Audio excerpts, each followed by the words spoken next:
ओम गण गणपते नमः। ओम सरस्वते नमः। ओम गुरुदेवाय नमः। कार्तिक महत्व का 26वां अध्याय। नारद जी ने कहा, देवगणों के ऐसे वचन सुनकर धर्मदत्त ने कहा, सब मनुष्य भगवान विष्णु की प्रसन्नता के लिए विधिवत आराधना, यज्ञ, दान, व्रत, तीर्थ तथा तपस्या आदि करते हैं, किंतु कोई ऐसा सरल उपाय बताइए जिसके करने से इन सबका फल प्राप्त हो। गणों ने कहा, हे दिग्विजयश्रेष्ठ, आपका प्रश्न बड़ा श्रेष्ठ है। हम आपको भगवान विष्णु को शीघ्र प्रसन्न करने का उपाय बताते हैं। हमारे इतिहास सहित प्राचीन वृत्तांत सुनाते हैं, सावधानी से सुनो। प्राचीन काल में कांचीपुरी में चोल नाम का चक्रवर्ती राजा राज्य करता था। उसी के नाम से उसके देश का नाम भी चोल ही प्रसिद्ध था। राजा चोल के राज्य में कोई प्राणी दरिद्र, दुखी, पापी व रोगी न था। वह सब राजा के यज्ञ करने का प्रभाव था।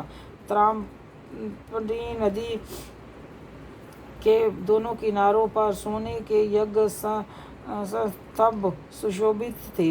हे दिग्विजय, एक दिन वह राजा भगवान विष्णु के पास गया। भगवान उस समय शेष शैया पर योग निद्रा के वश में हो रहे थे।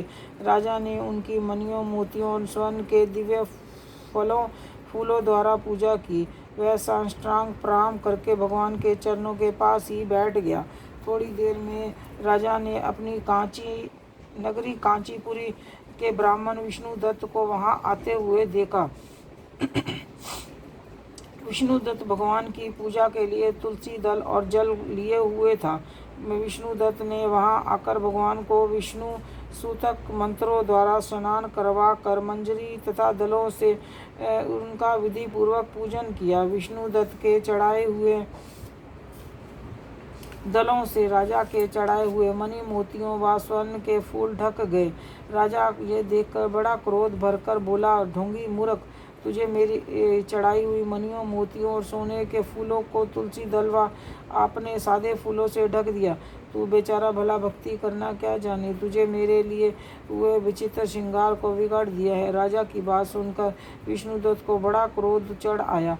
वह राजा के गौरव को तुच्छ समझकर कहने लगा, हे राजन, तुम भक्ति करना नहीं जानते, तुमको अपने धन का घमंड है। बतलाओ, आज से पहले तुमने भगवान के कितने व्रत किए हैं? देवगण ने कहा। ब्राह्मण के ऐसे वचन सुनकर राजा ने घमंड से हंसकर कहा, हे विप्रिय, भगवान की भक्ति के अभिमान से यदि तू ऐसी बात कह रहा है तो मैं पूछता हूँ कि तेरे जैसे भिखमंगे ब्राह्मण ने भगवान की भक्ति ही कितनी की है?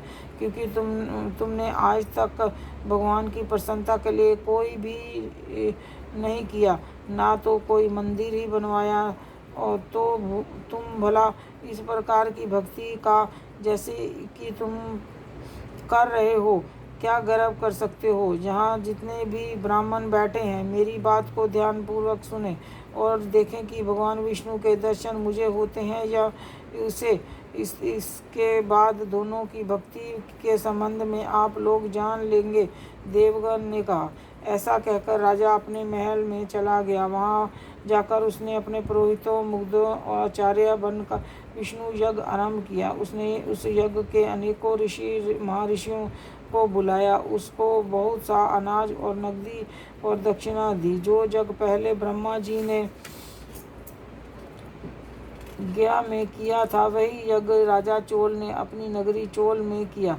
विष्णुदास भी अपने मंदिर में ही रहकर भगवान की प्रसन्नता के लिए व्रत करने लगा।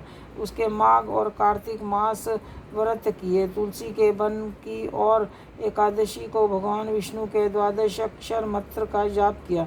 वह भगवान को प्रसन्न करने के लिए गीत गाता रहा, नित्य करता रहा, नित्य प्रति व्रत करता रहा, भूमि पर सोता, हर समय भगवान विष्णु का स्मरण करता और सब प्राणियों में समदृष्टि से भगवान को ही देखता। उसके भगवान की प्रसन्नता करने के लिए माघ और कार्तिक के व्रत भी किए और उन व्रतों के नियमों का पालन भी किया और उद्यापन भी किया। और इस प्रकार राजा चोल और विष्णु दास द्वारा दोनों को आराधना करते हुए बहुत दिन बीत गए। 26वां अध्याय समाप्त। जय विष्णु भगवान की जय, जय कृष्ण भगवान की जय।